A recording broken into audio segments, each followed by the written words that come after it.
Good evening everyone, welcome back. आज अभी तक हम लोग हिस्ट्री पढ़ रहे थे, पर आज से हम लोगों ने ज्योग्राफी शुरू किया। तो हमारे ज्योग्राफी में जो पहला चैप्टर है वह है रिसोर्स एंड डेवलपमेंट। तो इसमें जैसा कि हम सभी जानते हैं कि रिसोर्स पिछले क्लास में हम सभी ने पढ़ा है what is the resource and what is the development, लेकिन उन सभी क्लास में जो भी हम लोगों ने पढ़ा वो ऊपर था। इसमें अब हम लोग पढ़ेंगे कि रिसोर्सेज जो हैं वह कितने टाइप्स के हैं, कैसे कैसे रिसोर्स होते हैं, कौन सा रिन्यूएबल रिसोर्स है, कौन सा नहीं है, और इन रिसोर्सों से हम अपने देश का डेवलपमेंट कैसे कर सकते हैं या इनसे कहाँ तक हमारा डेवलपमेंट हुआ है। आज हम लोग इसी को देखेंगे।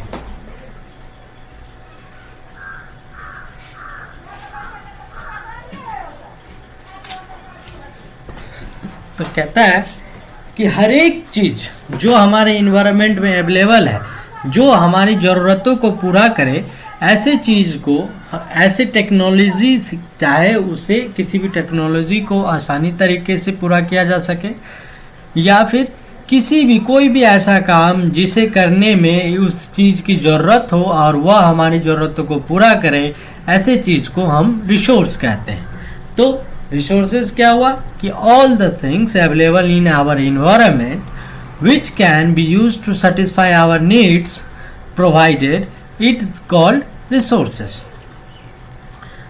तो यही रिसोर्सेज का ये तो परिभाषा हो गया, what is the resources. Wait a minute.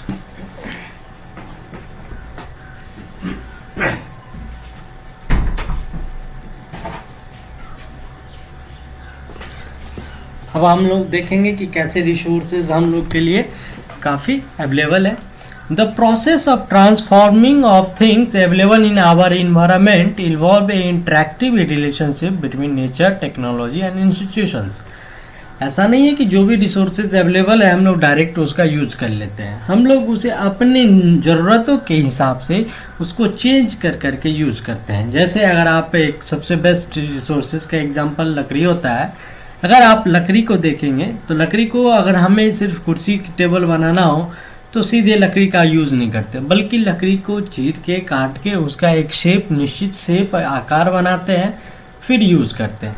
लेकिन यही सिर्फ जलाने के लिए चाहिए तो हम लोग सीधे सीधे लकड़ी काट के ला के जला सकते हैं। तो यही कहता है कि या किसी भी चीज़ को उसमें परिवर्तन करना, प्रोसेस ऑफ ट्रांसफॉर्म करना, जो हमारे इन्वायरमेंट में मिलता है, अवेलेबल है जो भी रिसोर्सेज, यह हमारे बीच में का रिलेशन बताता है नेचर, टेक्नोलॉजी और इंस्टीट्यूशंस के बीच का। तो human being interact with nature through technology and create institutions to accelerate their economic development. मानव जो है वह क्या करता है कि टेक्नोलॉजी, हमारे जो नेचर्स में टेक्नोलॉजी है उसे इंटरेक्ट करने के बाद उसको इकोनॉमिक डेवलपमेंट में एक्सीलरेट करने में लगाता है। क्या आप यह सोचते हैं कि रिसोर्सेज जो कि हमें फ्री में गिफ्ट मिलता है नेचर से, यह इज एज्यूम्ड बाय मेनी, यह काफ़ी ज़्यादा है? They are not. लेकिन ऐसा नहीं है। The resources are a function of human activity. कि रिसोर्सेज क्या होते हैं? ह्यूमन एक्टिविटी पे डिपेंड करते हैं, ह्यूमन एक्टिविटी के कामों पे डिपेंड करते हैं। जो भी ह्यूमन है, जो भी आदमी है, अपने हिसाब से वह अपने लिए जो भी रिसोर्सेज यूज़ करता है वह काफ़ी है। बट वह क्या करता है, इस मटेरियल जो भी अवेलेबल होता है हमारे इन्वायरमेंट में, जो रिसोर्सेज से लिया जाता है और बाद में उसे यूज करते हैं। तो हम लोगों ने रिसोर्सेज को उसके एबिलिटी के हिसाब पे, वह कहाँ से जन्मा उसके हिसाब से, वह कितना चलेगा, मतलब वह ख़त्म होगा या फिर नहीं होगा उसके आधार पे, या फिर वह किसको मिलेगा उसके आधार पे, और वह कितना डेवलपमेंट कर सकता है इसके आधार पे हम लोग रिसोर्सेज को बांटते हैं। मतलब मेनली हम लोग रिसोर्सेज को 4 टाइप्स में बांटते हैं। जैसा कि यहाँ देख सकते हैं, on the basis of origin, on the basis of exhaustivity, on the basis of ownership and on the basis of status of development. तो on the basis of origin में हम लोग पढ़ेंगे कि यह जो रिसोर्सेज हैं यह बना कैसे है, एग्जॉस्टिविटी में पढ़ेंगे कि यह खत्म होगा कि नहीं, मतलब अगर एक बार उसका यूज कर लिए तो क्या उससे कुछ जो भी बचा हुआ दोबारा यूज करने लायक है या नहीं। ऑनरशिप की बात करेंगे तो कुछ रिसोर्सेज ऐसे हैं जो अकेले कम्युनिटी के पास होते हैं, कुछ देश का रिसोर्स होता है, कुछ पूरे संसार का रिसोर्सेज होता है। जैसे अगर हम आप सी की बात कर लें तो सी क्या है, समुद्र जो होता है उसका ऑनर इंटरनेशनल होता है, जबकि देश के अंदर नदियों का ऑनर नेशनल होता है, और उसके अंदर देश के अंदर किसी राज्य में कोई अगर नहर बह रही है तो उसका ऑनर एक कम्युनिटी होता है, राज्य की कम्युनिटी। और अगर आपके घर के आसपास कोई जंगल है जो पर्सनली आपको बिलोंग्स करता है तो उसके ऑनर इंडिविजुअल होंगे। इस तरीके से अगर डेवलपमेंट की बात कर लें तो डेवलपमेंट 2-3 प्रकार के होते हैं, potential, developed, stock and reserve. मतलब कि ऐसा रिसोर्सेज जिसमें पोटेंशियल है डेवलपमेंट का करने का, और ऐसा रिसोर्सेज जिसे हम लोग क्या करें, स्टॉक करके रखेंगे या रिजर्व करके रखेंगे। तो रिसोर्सेज को अगर आप बांटेंगे तो देखें मेनली 2 टाइप के रिसोर्सेज होते हैं। वैसे अभी तक हम लोगों ने सुना है कि अगर बात करें नेचुरल रिसोर्सेज की तो नेचुरल रिसोर्सेज 2 टाइप के, रिन्यूएबल और नॉन रिन्यूएबल। लेकिन टोटल रिसोर्सेज ह्यूमन जो काम करता है, आपने काफ़ी बार सुना होगा कि India has a powerful human resources. It means कि India have a great number of humans which is able to do performance to develop his own country. So resources has 2 types, either is natural और second human। तो natural resources भी 2 types के होते हैं, renewable और non renewable। human की बात करें, human resources भी 2 types के होते हैं, structure and institution, जबकि quantity and quality ये बाद में पढ़ेंगे। ये structure और institutions क्या होते हैं, quantity quality क्या होते हैं। अभी natural resources की बात कर लेते हैं। यह 2 टाइप के, renewable और non renewable। रिन्यूएबल भी 2 टाइप्स के होते हैं, एक कंटिन्यूअस और फ्लो, जबकि दूसरा बायोलॉजिकल। बायोलॉजिकल भी 2 टाइप्स के, natural vegetation and wild life. जबकि नॉन रिन्यूएबल 2 टाइप के, रिसाइक्लेबल और नॉन रिसाइक्लेबल। और सबके एक एक एग्जाम्पल देखें तो रिन्यूएबल जो 2 टाइप्स के थे, कंटिन्यूअस या फिर फ्लो, मतलब जो बार बार चलता जा रहा है वह खत्म नहीं के होगा। इसका मतलब यह नहीं कि कभी खत्म नहीं होगा, मतलब उसका एक बार यूज कर लिए तो फिर दोबारा वो फ्लो करता जा रहा है, उसको हम फिर से यूज कर सकते हैं, जैसे हवा, पानी। बायोलॉजिकल में 2 टाइप के, नेचुरल वेजिटेशन जैसे हमने फॉरेस्ट या जब देखा है, दूसरा वाइल्ड लाइफ मतलब फॉरेस्ट में रहने वाले जीव जंतु। इसी तरह नॉन रिन्यूएबल में, रिसाइक्लेबल में हमने देखा, हम सभी जानते हैं लोहा, पीतल, तांबा, जो भी चीज़ मेटल्स हैं उन सभी को हम लोग रिसाइकल करते हैं। जबकि नॉन रिसाइक्लेबल में जैसे हमारे यहाँ पेट्रोल, डीजल, फॉसिल फ्यूल्स, जितने भी फ्यूल्स हैं वो सारे नॉन रिसाइक्लेबल रिसोर्सेज हैं। तो अब हम शुरू करेंगे type of resources on the basis of origin. इसमें 2 टाइप्स के बताया था, बायोटिक रिसोर्सेज और अबायोटिक रिसोर्सेज। तो कहते हैं कि बायोटिक रिसोर्सेज ऐसे रिसोर्सेज को कहते हैं जो हमें प्राप्त हो बायोस्फीयर से और जिसमें have life such as human being, flora, fauna, fisheries, livestock etcetera.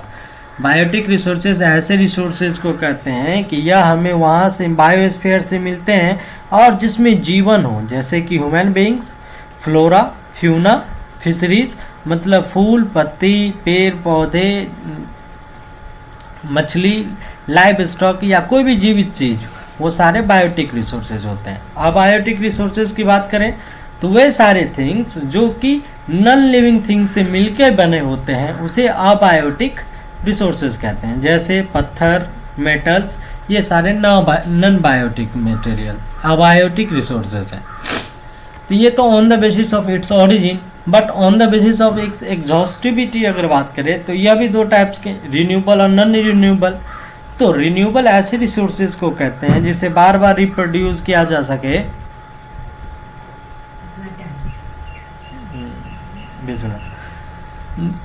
Renewable resources ऐसे रिसोर्सेज को कहते हैं जिसे हम बार बार रिन्यूड कर सके, मतलब जिसको रिप्रोड्यूस किया जा सके, फिजिकली हो, केमिकली हो, मैकेनिकली हो, किसी भी कारणवश, किसी भी तरीके से हम इसे दोबारा यूज कर सकते हैं। इससे ऐसे मेटल्स या ऐसे रिसोर्सेज को रिन्यूएबल रिसोर्सेज कहते हैं या फिर रिप्लेनिशेबल रिसोर्सेज कहते हैं। जैसे अगर आप बात करते हैं solar energy, wind energy, water energy, forest, wild life, इन सभी सोलर एनर्जी को हम देख ही रहे हैं कि धूप को एक बार सोलर प्लेट पे आने के बाद फिर धूप रोशनी भी देती है और उसको बार बार यूज भी कर सकते हैं। हवा बहती रहेगी, पंखी लगाइए, पंखी नचेगी भी, फिर भी हवा आगे आपको मिलेगी, ऑक्सीजन की कमी नहीं होती। तो ये सारे रिसोर्सेज जिसका एक बार यूज़ करने के बाद उसको फिर किसी दूसरे प्रोसेस के द्वारा हम फिर से उसको रीयूज़ कर सके, रिन्यू कर सके, ऐसे एनर्जी रिसोर्सेज को रिन्यूएबल रिसोर्सेज कहते हैं। जबकि नॉन रिन्यूएबल रिसोर्सेज क्या होते हैं? ऐसे रिसोर्सेज जो कि काफ़ी बड़े जियोग्राफिक जियोलॉजिकली टाइम से पाया जाता हो। जैसे कि आपने देखा होगा कि कहीं कहीं जितने भी खादान, मिनरल्स, ये सब जितने भी हमें मिलते हैं, ये काफ़ी बहुत पहले जो रिसोर्सेज हुआ करता था, बायोटिक रिसोर्सेज, वह दब गए और कुछ जियोलॉजिकली सिचुएशंस की वजह से और काफ़ी ज़्यादा समय बीत जाने की वजह से वह सारे एक एनर्जी के तौर में बदल गए। तो यही बताता है कि ये रिसोर्सेज बहुत मिलियन ऑफ ईयर्स लेते हैं अपने फॉर्मेशन के लिए। तो ऐसे जो रिसोर्सेज हैं जैसे मेटल्स, इन सभी को रिसाइकल तो किया जा सकता है, लेकिन ऐसे नॉन रिन्यूएबल रिसोर्सेज जैसे फॉसिल फ्यूल्स, इन सभी को रिसाइकल नहीं किया जा सकता। फॉसिल फ्यूल्स अगर आप जानते हो तो ठीक, नहीं तो सबसे अच्छा एग्जांपल इसका पेट्रोल, डीजल, ये सब है। पेट्रोल को अगर एक बार गाड़ी में डाल के चलाएं तो फिर दोबारा उसमें पेट्रोल नहीं बचता। ये सारे क्या होते हैं? जल जाते हैं on the basis of use पे। इसी तरह अगर हम बात करेंगे रिसोर्सेज के on the basis of ownership, तो हमने देखा कि ऑनरशिप के बेसिस पे क्या था, या तो इंडिविजुअल ऑन करेगा, या फिर कोई कम्युनिटी ऑन करेगी, नेशन ऑन करेगा, या फिर इंटरनेशनल ऑनरशिप होगा। तो इंडिविजुअल रिसोर्सेज ऐसे रिसोर्सेज को कहते हैं जिसका ऑनर एक कोई प्राइवेट आदमी हो या फिर कोई प्राइवेट इंस्टीट्यूशंस हो, जिसका ऑनर कोई एक आदमी हो। जैसे फार्मर्स हमारे यहाँ बहुत सारे हैं जो कि लैंड के ऑनर होते हैं। वो लैंड जो कि उन्हें गवर्नमेंट के द्वारा दी गई हो, चाहे उसके लिए उन्हें पैसे पे किए हो या फिर कोई भी रेवेन्यूज के तौर पे दिए हो। तो जो गांव के लोग हैं वो उन सभी के पास कुछ ना कुछ ऑनर्स होती है, लैंड का ऑनरशिप होती है। लेकिन बहुत ऐसे भी हैं जो कि लैंडलेस है, मतलब जिसके पास ज़मीन नहीं है। जबकि शहर की बात कर ले तो इनके पास ज़मीन खेती के लिए नहीं बल्कि घर बनाने के लिए प्रॉपर्टीज होती हैं। तो ये लोग क्या करते हैं? प्लांटेशन कर सकते हैं, pasture land, ponds, water well etcetera, ये सारे जितने भी रिसोर्सेज हैं, ये रिसोर्सेज इंडिविजुअल रिसोर्सेज हैं। मतलब जैसे आपने देखा होगा कि पॉन्ड, अगर किसी ने पॉन्ड खुनवाया तो उस पॉन्ड का ऑनर सिर्फ वही होता है। मतलब उसमें जितने भी फिशरीज मिलेंगे, जितने भी उससे फ़ायदे मिलेंगे, वो सिर्फ अकेला उसी आदमी को मिलेगा। तो इसी तरह ऐसे रिसोर्सेज जो कि किसी एक ही आदमी के ऑनरशिप में हो, उसे इंडिविजुअल रिसोर्सेज कहते हैं। कम्युनिटी ओन रिसोर्सेज की बात कर लें तो ये ऐसे रिसोर्सेज हैं जिस पे किसी एक कम्युनिटी मेंबर का ऑनरशिप हो, मतलब जिसके एक्सेसिबिलिटी पूरे कम्युनिटी के हो। जैसे अगर आप बात करेंगे ग्रेजिंग ग्राउंड, ब्यूरियल ग्राउंड या फिर विलेज। यहाँ पे ग्रेजिंग ग्राउंड मतलब क्या? जहाँ पे काफ़ी ज़्यादा, आपने गांव घर में देखा होगा कि एक ऐसा ज़मीन होता है जो काफ़ी दिनों से खाली पड़ा होता है और वहाँ पे क्या हो जाता है? घास हो जाते हैं।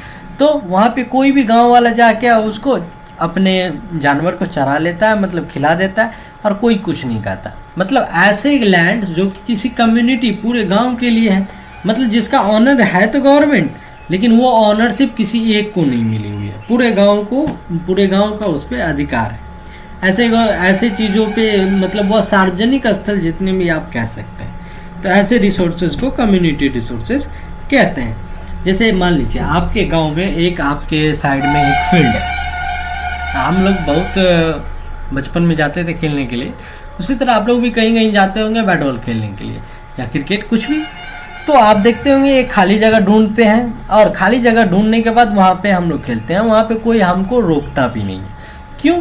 क्योंकि वह पूरे हमारे ही गांव के ऑनरशिप में आता है, मतलब वह एक कम्युनिटी की का ऑनरशिप से। पार्क्स, पिकनिक स्पॉट्स, प्लेग्राउंड्स, ये सारे चीज़ क्या होते हैं? एक कम्युनिटी ऑन रिसोर्सेज होते हैं। नेशनल रिसोर्स की बात करें तो अगर टेक्निकली देखिएगा तो वो सारे रिसोर्सेज जो नेशंस में है वो सारे नेशन को बिलोंग्स करते हैं, मतलब जो किसी देश के अंदर हैं वह लीगली तौर पर पूरे देश के पावर के हित के लिए या देश में कोई भी चीज़ अच्छाई के लिए वह सारे रिसोर्सेज देश का है। जैसे आप देख सकते हैं रोड, कैनाल, रेलवे, ये सारे चीज़ जितने भी हैं या बनाए तो एक इंडिविजुअल के द्वारा किया जाता है और ओन भी एक इंडिविजुअल के द्वारा किया जाता है, लेकिन यह सारे हैं किसके? नेशन रिसोर्सेज हैं। मतलब आपने देखा होगा कि अगर मान लीजिए आपके गांव की तरफ से एक सड़क बनी, नई सड़क बनी, उसके बीच में आपका घर आ गया, देखिए चूंकि घर के लैंड का ऑनर तो आप हैं, लेकिन फिर भी अगर गवर्नमेंट को, नेशंस को डेवलपमेंट में उस रोड में उस लैंड की ज़रूरत पड़ेगी तो आपको वह लैंड नेशन को देना पड़ेगा। तो वही कहते हैं कि हर एक चीज़ जो देश में उपलब्ध है, चाहे वह किसी भी तरीके का हो, चाहे वह उसका ऑनर कोई भी हो, वह नेशनल रिसोर्सेज कहलाता है। यहाँ पे एक रूल भी है, जैसे कि रूल हम सभी जानते हैं कि ओशियन में भी अगर देश का कोई भी बॉर्डर ओशियन को लगता है तो उसका सी का लगता है तो उस सी में 12 न्यूट्रिकल मील्स मतलब 22.2 किलोमीटर तक का रेडियस का कोस्टल एरिया पे किसका अधिकार होगा? नेशन का अधिकार होगा। इसी तरह इंटरनेशनल रिसोर्सेज की बात कर लें तो बहुत सारे ऐसे इंस्टीट्यूशंस हैं जो कि कुछ रिसोर्सेज को रेगुलेट करते हैं, जैसे ओशियनिक रिसोर्सेज बियॉन्ड 200 न्यूट्रिकल मील्स। जैसे हमने देखा कि जैसे आप इंडियन ओशन ले लीजिए, पैसिफिक ओशियन ले लीजिए, इन सभी में इसके आसपास के जितने भी कंट्रीज़ हैं उसके 200 न्यूट्रिकल मील्स को छोड़ने के बाद जो भी सीज बच जाती है, जो भी रिसोर्सेज ओशियन रिसोर्सेज बच जाती है, वो सारे क्या कहलाते हैं? एक्सक्लूसिव इकोनॉमिक जोन में आते हैं। मतलब उस पर किसी एक इंडिविजुअल कंट्री का या फिर किसी एक इंडिविजुअल कम्युनिटी का अधिकार नहीं होता, बल्कि दुनिया में जितने भी इंटरनेशनली रिसोर्सेज उसे कहा जाता है, पूरा इंटरनेशनल इंस्टीट्यूशंस का उस पर अधिकार होता है। डू यू नो में है कि क्या आप यह जानते हैं कि इंडिया के पास manganese nodes from the bed of the Indian ocean from the area which beyond the exclusive economy zone, कि इंडिया क्या करता है कि इंडिया को यह अधिकार मिल चुका है कि वह मैंगनीज नोडल्स को वहाँ से इंडियन ओशियन के नीचे से निकाल सके, जो ओशियन एक एक्सक्लूसिव इकोनॉमिक जोन में पड़ता है। तो कुछ ऐसे और रिसोर्सेज हैं जो है तो इंटरनेशनली नेचर के, वही रिसोर्सेज को आपको फाइंड करने के लिए कहता है। तो यह एक एग्जांपल था कि इंडिया इंडियन ओशियन में अपने 20 नोडल मिल्स को छोड़ने के बाद, मतलब 22.22 किलोमीटर के रेडियस को छोड़ने के बाद जो स्पेशल इकोनॉमिक जोन में आता है उसमें से भी कुछ राइट्स उसको मिले हुए हैं। On the basis of status of development की बात कर लें तो इसमें 3 तरह के हमने बताया था, पोटेंशियल रिसोर्स, डेवलप्ड रिसोर्स और स्टॉक रिसोर्स। तो ऐसे रिसोर्स जो कि ऐसे रीजन में पाए जाते हैं, जो रीजन में पाए तो जाते हैं बट उसे यूज़ नहीं किया जाता, मतलब ऐसे रिसोर्स जो कि हमारे यहाँ है तो पर उसको हम लोग यूज़ नहीं करते, ऐसे पोटेंशियल रिसोर्स कहलाता है। आपने बहुत सुना होगा थोरियम के बारे में। थोरियम हमारे केरला में काफ़ी प्रचुर मात्रा में पाया जाता है, पर है क्या, हम लोग उस थोरियम को यूटिलाइज नहीं कर पाते क्योंकि थोरियम एक most abundant of energy resources है, लेकिन थोरियम को हम लोग अच्छे से यूटिलाइज नहीं कर सकते। इसी तरह कहता है कि जैसे अगर आप वेस्टर्न पार्ट ऑफ इंडिया की चलेंगे, मतलब पश्चिमी भाग में इंडिया के, तो राजस्थान और गुजरात के पास बहुत सारे वहाँ पे जो हवाएं बहती है और सोलर एनर्जी जो है वह काफ़ी ज़्यादा है, लेकिन हम इस एनर्जी को प्रॉपरली यूज नहीं कर पाते। हमने देखा चूँकि राजस्थान में बहुत दूर दूर तक पेड़ पौधे बहुत कम होते हैं तो सोलर एनर्जी ज़्यादा मिलते हैं, लेकिन हम ज़्यादा सोलर प्लांट्स वहाँ लगा नहीं पा रहे हैं, इसीलिए हम उसको प्रॉपर यूज़ नहीं कर सकते। गुजरात का जैसे एक एग्जांपल कच्छ का मैदान अगर हम लोग देखें तो कच्छ में जो हवाएं बहती है वह काफ़ी स्पीड में बहती है, लेकिन इस वाइंड एनर्जी को हम लोग यूटिलाइज नहीं कर पा रहे हैं। दूसरा डेवलप्ड रिसोर्स, तो ऐसे रिसोर्सेज जिसका which are surveyed and their quantity and quality have been determined for utilisation.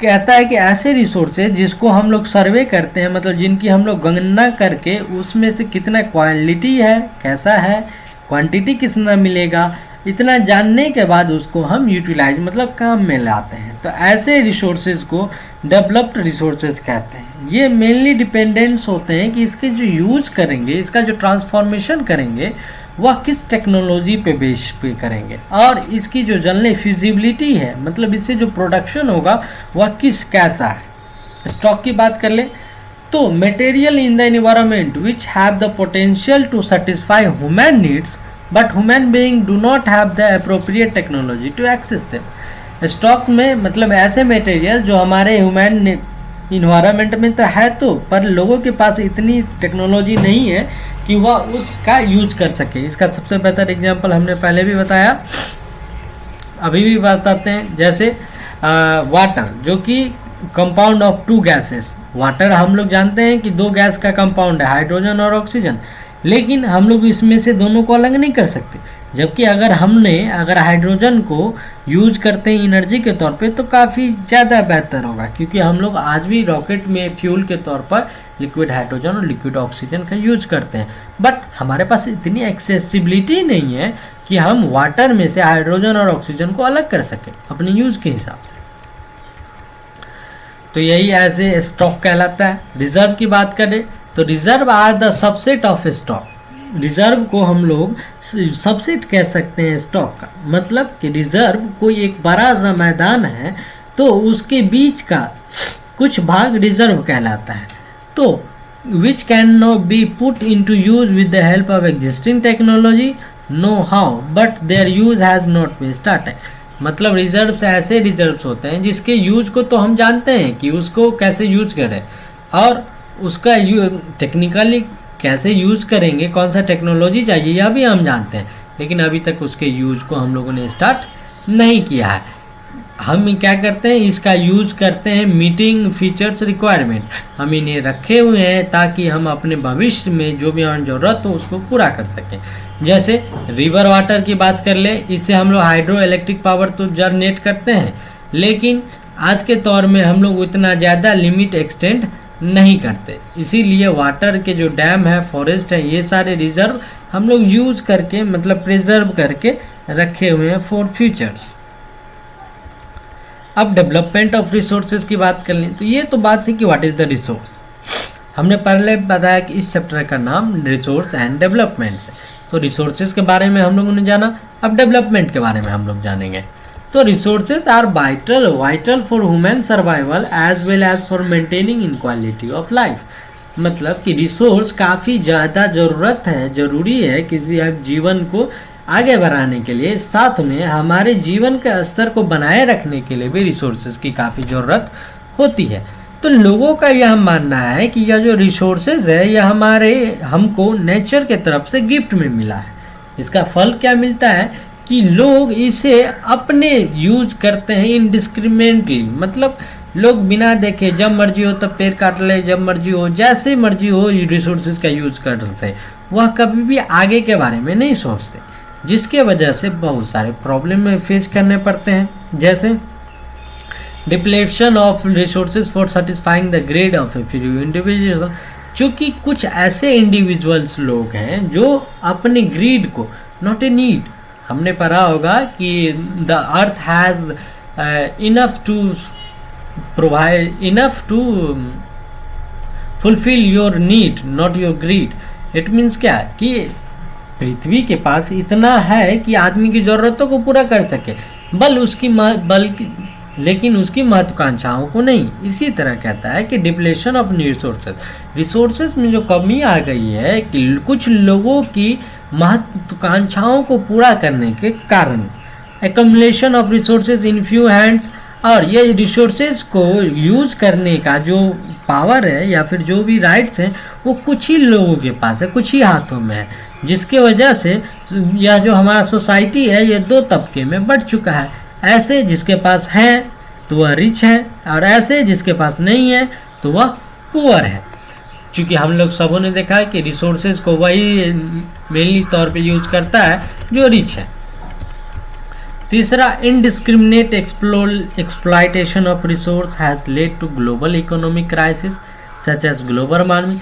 चूँकि हम लोग काफ़ी ज़्यादा मात्रा में, मतलब ज़रूरत के हिसाब से ज़्यादा, बिना सोचे बरके काफ़ी ज़्यादा मात्रा में रिसोर्सेज को एक्सप्लोट कर रहे हैं, यूज कर रहे हैं, जिसकी वजह से ग्लोबल इकोलॉजिकल क्राइसिस हो रही है। मतलब प्रकृति काफ़ी बदल रही है। हम आज तक देख रहे हैं कि ग्लोबल वार्मिंग जिसकी वजह से बढ़ गया, ओजोन लेयर डिप्लेशन काफ़ी बढ़ गया, इन्वायरमेंट पोल्यूशन बढ़ गया, लैंड डिग्रेडेशन बढ़ गया।